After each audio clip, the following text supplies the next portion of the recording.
शास्त्रों में बताया गया है कि सत्यनारायण व्रत कथा का पाठ करने से व्यक्ति को 1000 यज्ञ करने के बराबर पुण्य फल की प्राप्ति होती है।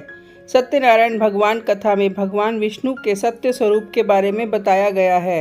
इस व्रत का पाठ करने से घर में सुख समृद्धि का वास होता है, भगवान विष्णु की कृपा बनी रहती है। सत्यनारायण व्रत कथा का पहला अध्याय। एक समय की बात है, नैशिरण्य तीर्थ में शौनिक आदि 88,000 ऋषियों ने श्री सूत जी से पूछा, हे प्रभु, इस कलयुग में वेद विद्या रहित मनुष्यों को प्रभु भक्ति किस प्रकार मिल सकती है तथा उनका उद्धार कैसे होगा। हे मुनि श्रेष्ठ, कोई ऐसा तप बताइए जिससे थोड़े समय में ही पुण्य मिले और मन वांछित फल भी मिल जाए। इस प्रकार की कथा सुनने की हम इच्छा रखते हैं।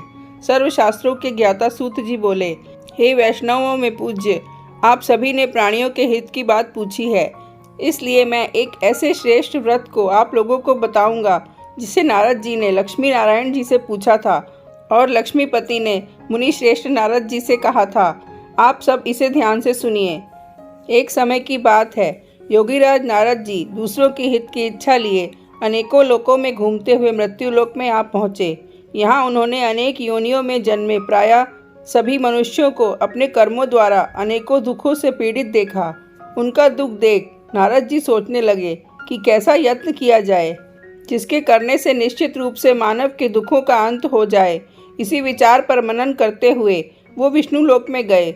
वहाँ वो देवों के ईश नारायण की स्तुति करने लगे, जिनके हाथों में शंख, चक्र, गदा और पद्म थे, गले में वरमाला पहने हुए थे। स्तुति करते हुए नारद जी बोले, हे भगवान, आप अत्यंत शक्ति से संपन्न हैं, मन तथा वाणी भी आपको नहीं पा सकती। आपका आदि मध्य तथा अंत नहीं है। निर्गुण स्वरूप सृष्टि के कारण भक्तों के दुख को दूर करने वाले हैं। आपको मेरा नमस्कार है। नारद जी की स्तुति सुन विष्णु भगवान बोले, हे मुनिश्रेष्ठ, आपके मन में क्या बात है? आप किस काम के लिए पधारे हैं, उसे निसंकोच कहो। इस पर नारद मुनि बोले कि मृत्युलोक में अनेकों योनियों में जन्मे मनुष्य अपने कर्मों के द्वारा अनेकों दुख से दुखी हो रहे हैं। हे नाथ, आप मुझ पर दया रखते हैं तो बताइए कि वो मनुष्य थोड़े प्रयास से ही अपने दुखों से कैसे छुटकारा पा सकते हैं। श्री हरि बोले, हे नारद, मनुष्यों की भलाई के लिए तुमने बहुत अच्छी बात पूछी है, जिसके करने से मनुष्य मोह से छूट जाता है। वो बात मैं कहता हूँ, उसे सुनो। स्वर्गलोक व मृत्युलोक दोनों में एक दुर्लभ उत्तम व्रत है जो पुण्य देने वाला है। आज प्रेमवश होकर मैं उसे तुमसे कहता हूँ। श्री सत्यनारायण भगवान का ये व्रत अच्छी तरह विधान पूर्वक करके मनुष्य तुरंत ही यहाँ सुख भोगकर मरने पर मोक्ष पाता है। श्री हरि के वचन सुनकर नारद जी बोले कि उस व्रत का फल क्या है और उसका विधान क्या है। ये व्रत किसने किया था? इस व्रत को किस दिन करना चाहिए? सभी कुछ विस्तार से बताएं। नारद जी की बात सुनकर श्री हरि बोले, दुख व शोक को दूर करने वाला ये सभी स्थानों पर विजय दिलाने वाला है। मानव को भक्ति व श्रद्धा के साथ शाम को श्री सत्यनारायण की पूजा धर्म परायण होकर ब्राह्मणों व बंधुओं के साथ करनी चाहिए। भक्ति भाव से ही नैवेद्य, केले का फल, घी, दूध और गेहूं का आटा सवाया लें। गेहूं के स्थान पर साठी का आटा, शक्कर तथा गुड़ लेकर व सभी भक्षण योग्य पदार्थों को मिलाकर भगवान का भोग लगाएं। ब्राह्मणों सहित बंधु बांधवों को भी भोजन कराएं। उसके बाद स्वयं भोजन करें। भजन कीर्तन के साथ भगवान की भक्ति में लीन हो जाएं। इस तरह से सत्यनारायण भगवान का ये व्रत करने पर मनुष्य की सारी इच्छाएं निश्चित रूप से पूरी होती हैं। इस कलिकाल अर्थात कलयुग में मृत्युलोक में मोक्ष का यही एक सरल उपाय बताया गया है। श्री सत्यनारायण व्रत कथा का पहला अध्याय संपूर्ण। बोलिए श्री सत्यनारायण भगवान की जय। सत्यनारायण व्रत कथा का दूसरा अध्याय। सूत जी बोले, हे ऋषियों, जिसने पहले समय में इस व्रत को किया था उसका इतिहास कहता हूँ, ध्यान से सुनो। सुंदर काशीपुरी नगरी में एक अत्यंत निर्धन ब्राह्मण रहता था। भूख प्यास से परेशान होकर वो धरती पर घूमता रहता था। ब्राह्मणों से प्रेम करने वाले भगवान ने एक दिन ब्राह्मण का वेश धारण कर उसके पास जाकर पूछा, हे विप्र, नित्य दुखी होकर तुम पृथ्वी पर क्यों घूमते हो? दीन ब्राह्मण बोला, मैं निर्धन ब्राह्मण हूँ, भिक्षा के लिए धरती पर घूमता हूँ। हे भगवान, यदि आप इसका कोई उपाय जानते हो तो बताइए। वृद्ध ब्राह्मण कहता है कि सत्यनारायण भगवान मनोवांछित फल देने वाले हैं, इसलिए तुम उनका पूजन करो। इसे करने से मनुष्य सभी दुखों से मुक्त हो जाता है। वृद्ध ब्राह्मण बनकर आए सत्यनारायण भगवान उस निर्धन ब्राह्मण को व्रत का सारा विधान बताकर अंतर्ध्यान हो जाते हैं। ब्राह्मण मन ही मन सोचने लगा कि जिस व्रत को व्रत ब्राह्मण करने को कह गया है मैं उसे जरूर करूंगा। ये निश्चय करने के बाद उसे रात में नींद नहीं आई। वो सवेरे उठकर सत्यनारायण भगवान के व्रत का निश्चय कर भिक्षा के लिए चला गया। उस दिन निर्धन ब्राह्मण को भिक्षा में बहुत धन मिला, जिससे उसने बंधु बांधवों के साथ मिलकर श्री सत्यनारायण भगवान का व्रत संपन्न किया। भगवान सत्यनारायण का व्रत संपन्न करने के बाद वो निर्धन ब्राह्मण सभी दुखों से छूट गया और अनेक प्रकार की संपत्तियों से युक्त हो गया। उसी समय से ये ब्राह्मण हर माह इस व्रत को करने लगा। इस तरह से सत्यनारायण भगवान के व्रत को जो मनुष्य करेगा वो सभी प्रकार के पापों से छूटकर मोक्ष को प्राप्त होगा। जो मनुष्य इस व्रत को करेगा वो भी सभी दुखों से मुक्त हो जाएगा। सूत जी बोले, इस तरह से नारद जी से नारायण जी का कहा हुआ श्री सत्यनारायण व्रत को मैंने तुमसे कहा। हे विप्रो, अब मैं और क्या कहूँ। ऋषिवर बोले, हे मुनिवर, संसार में उस विप्र से सुनकर और किस किस ने इस व्रत को किया, हम सब इस बात को सुनना चाहते हैं। इसके लिए हमारे मन में श्रद्धा भाव है। सूत जी बोले, हे मुनियों, जिसने इस व्रत को किया है वे सब सुनो। एक समय वही विप्र धन व ऐश्वर्य के अनुसार अपने बंधु बांधवों के साथ इस व्रत को करने को तैयार हुआ। उसी समय एक लकड़ी बेचने वाला बूढ़ा आदमी आया और लकड़ियां बाहर रखकर अंदर ब्राह्मण के घर गया। प्यास से दुखी होकर वो लकड़हारा उनको व्रत करते देख विप्र को नमस्कार कर पूछने लगा कि ये आप क्या कर रहे हो। तो उन्होंने बताया कि व्रत कर रहा हूँ तथा इसे करने से क्या फल मिलेगा, कृपया मुझे भी बताएं। ब्राह्मण ने कहा कि सब मनोकामनाओं को पूरा करने वाला ये सत्यनारायण भगवान का व्रत है। इनकी कृपा से ही मेरे घर में धन धान्य की वृद्धि हुई है। विप्र से सत्यनारायण व्रत के बारे में जानकर लकड़हारा बहुत प्रसन्न हुआ। चरणामृत लेकर वह प्रसाद खाने के बाद वो अपने घर गया।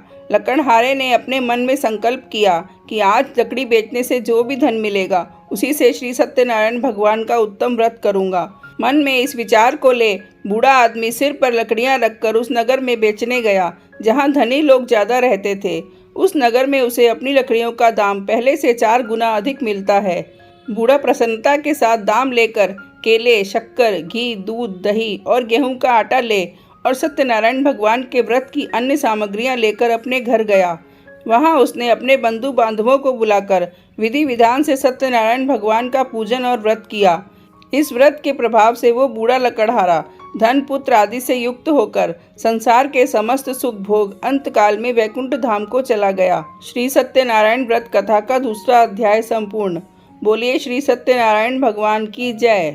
सत्यनारायण व्रत कथा का तीसरा अध्याय। सूत जी बोले, हे श्रेष्ठ मुनियों, अब आगे की कथा कहता हूँ। पहले समय में उल्कामुख नाम का एक बुद्धिमान राजा था। वो सत्य वक्ता और जितेंद्रिय था। प्रतिदिन देवस्थानों पर जाता और निर्धनों को धन देकर उनके कष्ट दूर करता था। उसकी पत्नी कमल के समान मुख वाली तथा सती साध्वी थी। भद्रशिला नदी के तट पर उन दोनों ने श्री सत्यनारायण भगवान का व्रत किया। उसी समय साधु नाम का एक वैश्य आया। उसके पास व्यापार करने के लिए बहुत सा धन भी था।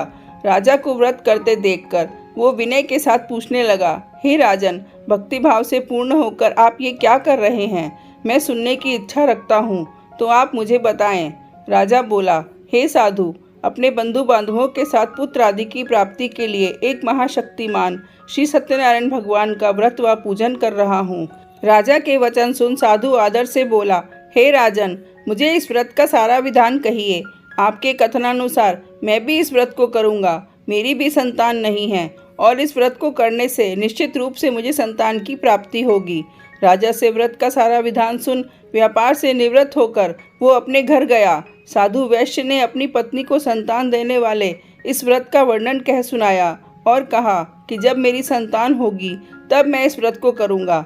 साधु ने इस तरह के वचन अपनी पत्नी लीलावती से कहे। एक दिन लीलावती पति के साथ आनंदित हो सांसारिक धर्म में प्रवृत्त होकर सत्यनारायण भगवान की कृपा से गर्भवती हो गई। 10वें महीने में उसके गर्भ से एक सुंदर कन्या ने जन्म लिया। दिनों दिन वो ऐसे बढ़ने लगी जैसे कि शुक्ल पक्ष का चंद्रमा बढ़ता है। माता पिता ने अपनी कन्या का नाम कलावती रखा। एक दिन लीलावती ने मीठे शब्दों में अपने पति को याद दिलाया कि आपने सत्यनारायण भगवान के जिस व्रत को करने का संकल्प किया था उसे करने का समय आ गया है। आप इस व्रत को करिए। साधु बोला, कि हे प्रिय, इस व्रत को मैं उसके विवाह पर करूँगा। इस प्रकार अपनी पत्नी को आश्वासन देकर वो नगर को चला गया। कलावती पिता के घर में रहकर वृद्धि को प्राप्त हो गई। साधु ने एक बार नगर में अपनी कन्या को सखियों के साथ देखा तो तुरंत ही दूत को बुलाया और कहा कि मेरी कन्या के योग्य वर देख कर आओ। साधु की बात सुनकर दूत कंचन नगर में पहुंचा और वहां देखभाल कर लड़की के सुयोग्य वाणिक पुत्र को ले आया। सुयोग्य लड़के को देखकर साधु ने बंधु बांधवों को बुलाकर अपनी पुत्री का विवाह कर दिया। लेकिन दुर्भाग्य की बात ये कि साधु ने अभी भी श्री सत्यनारायण भगवान का व्रत नहीं किया। इस पर श्री भगवान क्रोधित हो गए और श्राप दिया कि साधु को अत्यधिक दुख मिले। अपने कार्य में कुशल साधु बनिया जमाई को लेकर समुद्र के पास स्थित रत्नासारपुर नगर में गया। वहां जाकर दामाद ससुर दोनों मिलकर चंद्रकेतु राजा के नगर में व्यापार करने लगे। एक दिन भगवान सत्यनारायण की माया से एक चोर राजा का धन चुराकर भाग रहा था। उसने राजा के सिपाहियों को अपना पीछा करते देख चुराया हुआ धन वहां रख दिया जहां साधु अपने जमाई के साथ ठहरा हुआ था। राजा के सिपाहियों ने साधु वैश्य के पास राजा का धन पड़ा देखा तो वो ससुर जमाई दोनों को बांधकर प्रसन्नता से राजा के पास ले गया और कहा कि हम उन दोनों चोरों को पकड़ लाए हैं, आप आगे की कार्यवाही की आज्ञा दें। राजा की आज्ञा से उन दोनों को कठिन कारावास में डाल दिया गया और उनका सारा धन भी उनसे छीन लिया गया। श्री सत्यनारायण भगवान के श्राप से साधु की पत्नी भी बहुत दुखी हुई। घर में जो धन रखा था उसे चोर चुरा ले गए। शारीरिक तथा मानसिक पीड़ा व भूख प्यास से अति दुखी होकर अन्न की चिंता में कलावती ब्राह्मण के घर गई। वहां उसने श्री सत्यनारायण भगवान का व्रत होते देखा, फिर कथा भी सुनी। वो प्रसाद ग्रहण कर रात को घर वापस आई। माता ने कलावती से पूछा, हे पुत्री, अब तक तुम कहाँ थी? तेरे मन में क्या है? कलावती ने अपनी माता से कहा, हे माता, मैंने एक ब्राह्मण के घर श्री सत्यनारायण भगवान का व्रत देखा है। कन्या के वचन सुनकर लीलावती भगवान के पूजन की तैयारी करने लगी। लीलावती ने परिवार व बंधुओं सहित सत्यनारायण भगवान का पूजन किया और उनसे वर मांगा कि मेरे पति और जमाई शीघ्र ही घर वापस आ जाएं। साथ ही ये प्रार्थना भी की कि हम सबका अपराध क्षमा करें।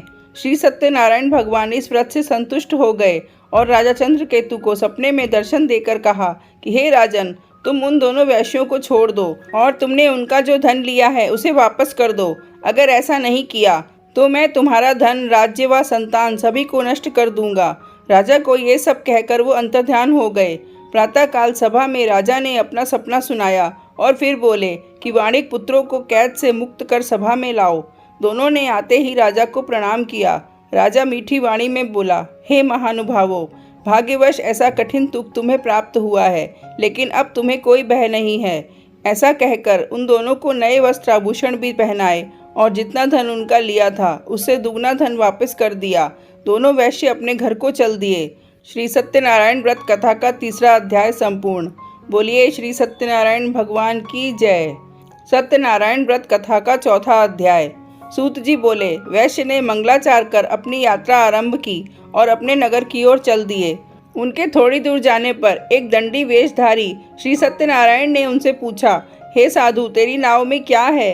अभिवाणी वणिक हंसता हुआ बोला, हे दंडी, आप क्यों पूछते हो? क्या धन लेने की इच्छा है? मेरी नाव में तो बेल व पत्ते भरे हुए हैं। वैश्य के कठोर वचन सुनकर भगवान बोले, तुम्हारा वचन सत्य हो। दंडी ऐसे वचन कहकर वहां से दूर चले गए। कुछ दूर जाकर समुद्र के किनारे बैठ गए। दंडी के जाने के बाद साधु वैश्य ने नित्य क्रिया के पश्चात नाव को ऊंची उठते देखकर अचंभा माना और नाव में बेल पत्ते आदि देखकर वो मूर्छित हो जमीन पर गिर पड़ा। मूर्छा खुलने पर वो अत्यंत शोक में डूब गया। तब उसका दामाद बोला कि आप शोक ना मनाएं, ये दंडी का श्राप है, इसलिए हमें उसकी शरण में जाना चाहिए, तभी हमारी मनोकामना पूरी होगी। दामाद की बात सुनकर वो दंडी के पास पहुंचा और अत्यंत भक्तिभाव से नमस्कार करके बोला, मैंने आपसे जो जो असत्य वचन कहे थे उनके लिए मुझे क्षमा कर दें। ऐसा कहकर महान शोकातुर होकर रोने लगा। तब दंडी भगवान बोले, हे वाणिक पुत्र, मेरी आज्ञा से बार बार तुम्हें दुख प्राप्त हुआ है। तू मेरी पूजा से विमुख हुआ। साधु बोला, हे भगवान, आपकी माया से ब्रह्मा आदि देवता भी आपके रूप को नहीं जानते, तब मैं अज्ञानी कैसे जान सकता हूँ? आप प्रसन्न होइए। अब मैं सामर्थ्य के अनुसार आपकी पूजा करूँगा। मेरी रक्षा करो और पहले के समान नौका में धन भर दो। साधु वैश्य के भक्तिपूर्वक वचन सुनकर भगवान प्रसन्न हो गए और उसकी इच्छा अनुसार वरदान देकर अंतर्धान हो गए। ससुर जमाई जब नाव पर आए तो नाव धन से भरी हुई थी और फिर वहीं अपने अन्य साथियों के साथ सत्यनारायण भगवान का पूजन कर अपने नगर को चल दिए। जब नगर के नज़दीक पहुँचे तो दूत को घर खबर करने के लिए भेज दिया। दूत साधु की पत्नी को प्रणाम कर कहता है कि मालिक अपने दामाद सहित नगर के निकट आ गए हैं। दूत की बात सुन साधु की पत्नी लीलावती ने बड़े हर्ष के साथ सत्यनारायण भगवान का पूजन कर अपनी पुत्री कलावती से कहा कि मैं अपने पति के दर्शन को जाती हूँ, तू कार्य पूर्ण कर शीघ्र आ जा। माता के ऐसे वचन सुन कलावती जल्दी में प्रसाद छोड़कर अपने पति के पास चली गई।